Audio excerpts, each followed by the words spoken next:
Hello everyone, and welcome on back to my channel. As always, thank you all so much for joining me on another one. We have finally completed the month of April, but in order for me to officially put the month to rest, of course I have to come in and do my sinking funds. So that is what we will be getting into today, and if that sounds like something you are interested in, then just keep on watching.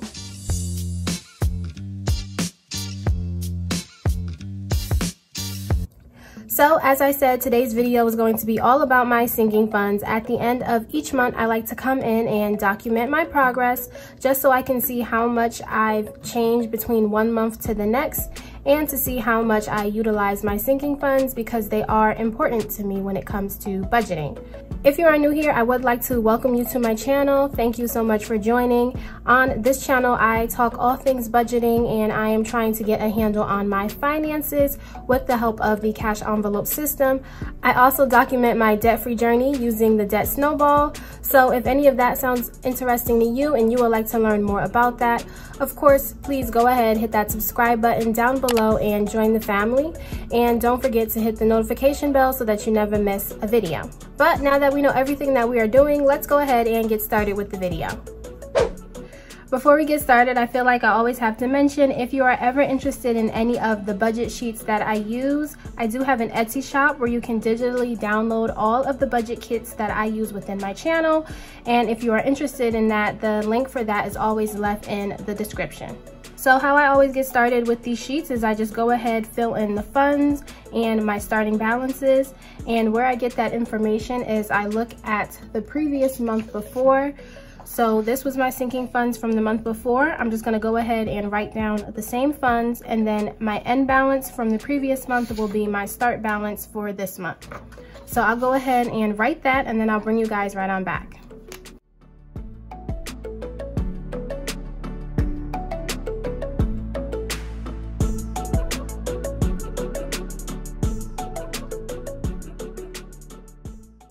Alright guys, so at the start of this month we see that within my apartment I had $5,000, within annual payments I had $0, for car maintenance I had $50, for Christmas I had $240, gifts had $62, medical had $219, vacation had $500, taxes had $2,053, and my savings had $862.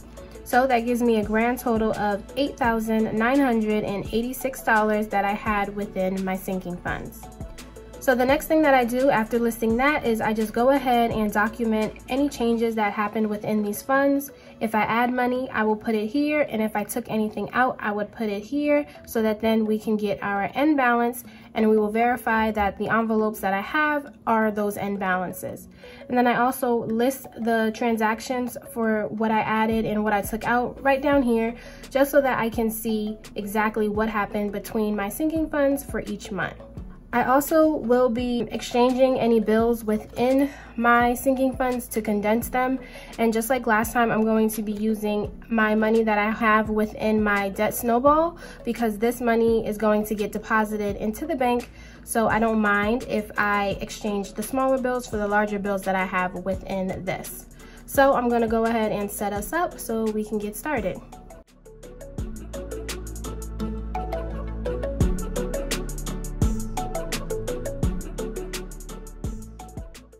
Alright, so we have the money over here that I will be using for exchange, and this again came from my debt snowball, and then any money over here is within my envelopes that we will verify is correct. So I go in order, and the first thing that we see is apartment. Now for apartment this month, I did not do anything with this envelope, so I know it is exactly the same. So I took nothing out and I did not add anything to it. So that is $5,000. That is still within there. And as far as my apartment envelope, I did deposit the actual cash within the bank, so we don't have any of it.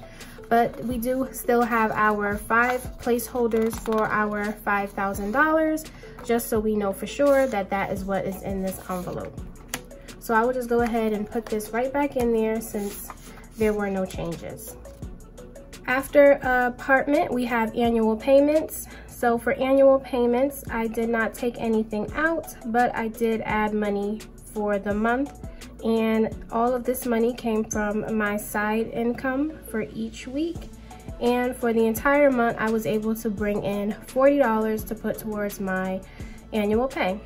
So I will just write my 40 that I added up here. I took nothing out, so this will be 0. And since we started off with $0, that means I should have $40 within my envelope. So if we go over here and look at annual payments, we should have $40. 10, 20, 30, and 40. So that is correct, our 40, and I will just put these 10s back in there. Up next is car maintenance. So car maintenance, I did add money, so that will be the fund. And the first part did come from my side income. So for the month within my side income, I brought in $150 that applied to my car maintenance. And then I will write my car maintenance a second time because I did also contribute money from my full-time income. And for that paycheck, I added $200. So if we add $150 plus $200, that gives us a total of $350 that we added for car maintenance. So in terms of money that I took out, that would be 0. And if we started with $50 and we added $350, that means I should have a total of $400 within my car maintenance envelope. So if we go over here within car maintenance, let's check that. So that is 100, 200, 250, 300, 350, and 400. So that is correct. $400 is within my car maintenance. Moving on, after car maintenance, it is Christmas. So I will write Christmas for my fund. And for the month for Christmas, I added $80. So once again, I did not take anything out. So I will write 80 here and 0 here. So if we do 240 plus the 80 I added, that means my Christmas is now at $320. So looking at my Christmas, let us check that. 100, 200, 220, 40, 60, 80, 320. So that is true. I do have 320. And to just condense the 20s, I can take out 5 20s and exchange that for a $100 bill. So now I'm left with 1, 2, 3, and 20. So once again, I have 320. So we can go ahead and put that right back in Christmas and move on to the next. So next up will be gifts. Gifts, I did add money as well for the month. So from my side income, I added $40 and I did not have to take anything out this month. So if we do 40 and 0, that means 62 plus 40. I should now have $102 within my gifts envelope. So we go over here and look at gifts. And if I take that out, that is 20, 40, 60, 70, 80, 90, 100, 101, and 102. So this I know is $100, 20, 40, 60, 70, 80, 90, 100. So I will just put the 10s and the 20s away and grab 2 50s for my 100. So 50, 100, 1, and 2, and I'm still left with 102 for gifts. So we can go ahead and put that right back in there. After gifts, we move on to medical. So I can write medical for the fund, and I did not take anything out this month, I just added. So for side income for medical, I added $20. So 20 and a 0. We started with $219, we added 20. So I should now have $239 within my medical.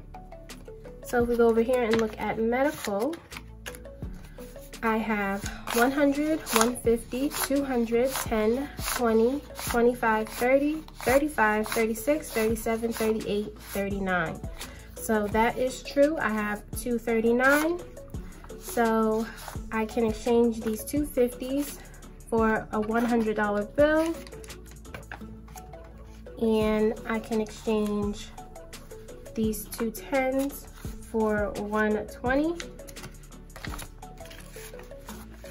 and I'll exchange these two 5s for 110. All right, so once again, I should have 239. So 100, 200, 20, 30, 35, 36, 37, 38, and 39. So 239 is once again in medical. After medical, we move on now to vacation. So I will write vacation and side income for the transaction. And for vacation, I managed to add $80 for the month. So I will write 80 up here, and I did not go anywhere, so that will be 0. So if we started off with 500, we added 80. I should now have $580 within my vacation. So over here, look at vacation. That is 100, 200, 300, 400, 500, 20, 40, 60, 80. So that is 580. And I won't exchange anything because I normally like to just exchange them once they hit the $100 mark, and we're not there yet. So I'll just put this right back in there. That snowball, this one is empty, so we can move on past that. And up next is taxes. So taxes will be the fund, and for transaction, it will once again be side income because this is all of the taxes from that. And for the month, I added $1,020. So when it comes to my taxes, the only thing that I should have within the envelope is the $1,020. For my total for the $2,053, I do deposit that within the bank. So I'm just going to verify that I have $1,020 first. And I do not condense my taxes because, as I just said, it's going to go straight into the bank anyway. So for taxes, I have 100, 200, 300, 400, 500, 600, 700, 800, 900, 950, $1,000. And then we should have $20. So 10, 15, 16, 17, 18, 19, and 20. So that is correct. $1,020 is within my taxes, and this is good to be deposited. So if we go up here and add 1,020, I did not take anything out. So for a grand total within my taxes, that is 2053 plus 1020. That means I have $3,073 within my taxes. So the last sinking fund that I have is my savings. And for my savings, this also came from my side income. And for the month, my goal was $320. And we know that I did achieve that. So that is what I added, 320. So if we go up here, add 320, we did not take anything out. That means I should have an end balance of $1,182 within my savings. So we can go ahead and count that to be sure. So we do have the 1,000 placeholder because I did deposit actually $1,000. So I should have $182 within physical cash. So that is 50, 100, 20, 30, 40, 50, 60, 70, 75, 80, 81, and 82. So that is correct. $1,182 is within my savings. So we can go ahead and put that right back in there and set that to the side. So as we can see, this was not a month really where I used any of my sinking funds. All I did was just add money to them, so that was nice. But now we're gonna go ahead and add up all of my balances so we can get a total for my sinking funds.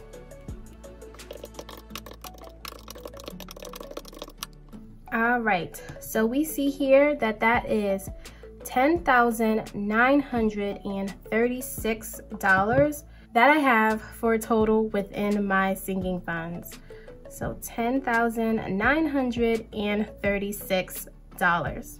So if we look at this month compared to how we started, minus the $8,986 that I started with, that means I was able to add $1,950 towards my sinking funds just within 1 month. So when it comes to my sinking fund page, that is how I like to document it, and that is how we will complete it. The last thing that I like to do after exchanging all of my money is just to again verify that my debt snowball is correct. So I will put all of this money together that we exchanged. And I did write a note for my Great Lakes stating that when we started, I had $1,404. So of course, at the end of all of this, I should once again have $1,404. So let's just count that to be sure. 1, 2, 3, 4, 5, 6, 7, 8, 9, 10. So that is 1,000. So this should be $404. So I have a 50, I have 2 20s, and I'm gonna add a 10 so I don't confuse myself. So that is $100, and then 20, 40, 60, 80. That is $200. 20, 40, 60, 80, 100. That's $300. 20, 30, 40, 50, 60, 70, 80, 85, 90, 95, 400. And then we have 1, 2, 3, 4. So once again, $1,404 is within our extra debt. So everything looks good. Nothing got mixed up in the exchange. And this is once again good to be deposited. So we can go ahead and put this right back in to my Great Lakes. So that is how I will be closing up April, you guys. Thank you all so much for watching. As always, if you enjoyed this video, go ahead down below and hit that subscribe button to join the family so you do not miss where we go next. And don't forget to thumbs up the video because that really helps and supports the channel. Leave some comments down below letting me know how the month went for you and how you are preparing for the next month in May. But as of now, guys, that's all I have for today's video, and I will see you all next time in my next video. Bye, guys.